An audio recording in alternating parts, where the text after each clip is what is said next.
So I've expressed in more ways than two how I don't actually like topics and focusing. I even did that like a video like a week or two ago about that already. So there you have it. But if this was another topic, even understandably speaking, then we're gonna go over what's when to how you can tell, or even if just knowing, just having a feeling of what you deserve, and not just the boundaries thing, the selfish thing. I could get to into another video if I need to, if not this video. But if we do get into boundaries, then I'll be able to understand the selfishness versus the respect thing. But mostly for this video, we're gonna get into knowing when you deserve something, even if what you already have is good. So that could be the title, I guess. But this could already have connections with the no fap and super attention lifestyle, and I may have already expressed that a little too much, maybe not really, but in late recent videos. But like, basically, with if at the very as a kind of as icebreaker or a start, technically with PMO alone, you look into that like as being some kind of like a gold shit kind of thing, but it's like really thinking about like how even if no fap interest was a placebo, you could still go for it and still be worth it. That alone is its own landmark. But for something like PMO to still have its own ideals for whatever is even pointless, and I can get to that later, where you know that where for people like me to over justify why we do PMO, and even know in a good light how why we do PMO and why we still can't live without certain connections, or at least we feel like that. But it's like PMO. I do that weird thing where I just swallow a little spit and I just look to the side and I go back to the camera. Why I have to know is too self-aware. But yeah, it's with PMO. It's like there are things that I've over justified with it alone that I could have just said no, that's not good. I'll just get rid of it.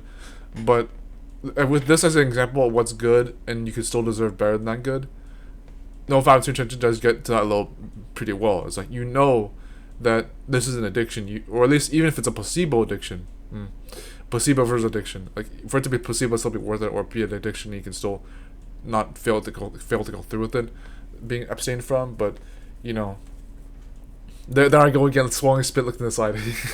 I'm sorry, I'll stop doing that. I mean, I'll stop talking about that, but whatever. But it's certainly something where it's a good start to make an example about why the good stuff could be better than deserving. I don't mean to say that in a different context where it's like, oh, why aren't you doing more than what you're already doing? Like that gets on my nerves sometimes. That alone gets on my nerves. So I could be a little hypocrite for that.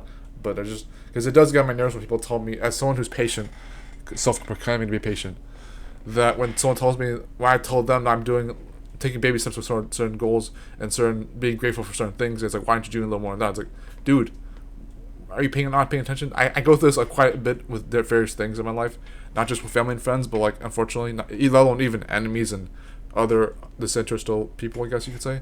Unfortunately, if this is basically anybody, then yeah, fine, even strangers. But even strangers inspire me, so whatever. That's part of the reason. That's one of the many reasons why I don't believe in stranger danger. But that's another video again. But as we look into like, so as we get past the, I'm not gonna digress for too much. Honestly, I never digress. Remember that reference? I'm not gonna go. I'll go back to that no fancy intention example in maybe a little while. But basically, the idea is that there are things that you'll deserve, even if things are already good, and that's not to make a context of make things better than what they're already being grateful for, because that does get on my nerves a little bit immediately. But really looking into what you deserve, even if what you have is good. Like I know we're already like 4 minutes in this video. I'm still just saying stuff like that in circles. I'm sorry. I'm getting to a point. I'm getting to a topic focus. Getting to something like that, but it's just it's oh my gosh, I keep doing that. Whatever, I'll stop saying that.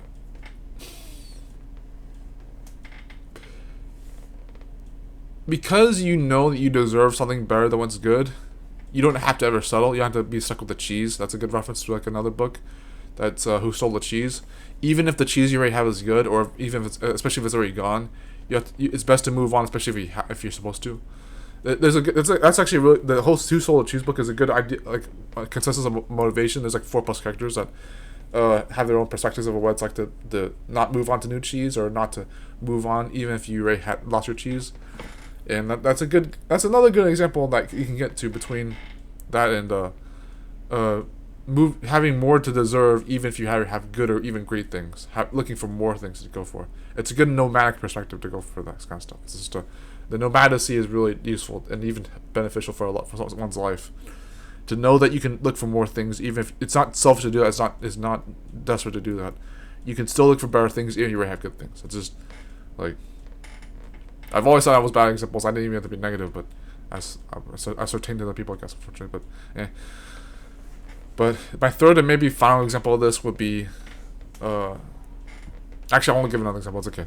But basically, look for things that you be willing to tell yourself that you deserve more, even if you already have a lot of good things. It will not. I'm pretty sure even to yourselves or let alone other people, it shouldn't have to be so much of a being ungrateful or being selfish kind of thing. It's just looking for more and not settling too soon. And some people will tell you never settle, please, and I get where they're coming from. That's not to be desperate with even that, but desperate for either settling or desperate for not settling. But it's nice to know that you can actually look for things that you don't necessarily need to have. But the good thing is that this is specific for me to say. When you can choose something and not depend on it, that is a really great feeling. It's probably how you're supposed to be manifesting your desires anyways.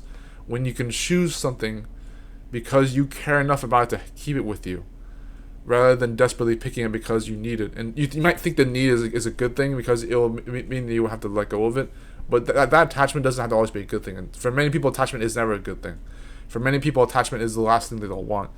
And it's like, I can understand why people don't like desperation. I'm personally a philosopher who always says things like, oh, desperation is beautiful, or desperation is not only bad.